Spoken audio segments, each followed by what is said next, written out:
Tim Osnar Ranmor Satreskrim Polrestabes Palembang menggerebek Hum Industri Senjata Api Rakitan di kawasan Tanggo Butung, Kelurahan 36 Ilir, Palembang, Sumatera Selatan, Minggu 20 Februari 2022 pagi tadi.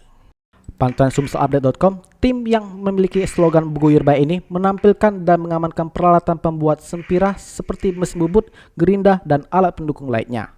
Tidak hanya itu, 2 senjata api jenis revolver juga didapati oleh petugas di rumah pelaku yang saat ini identitasnya sudah dikantongi aparat.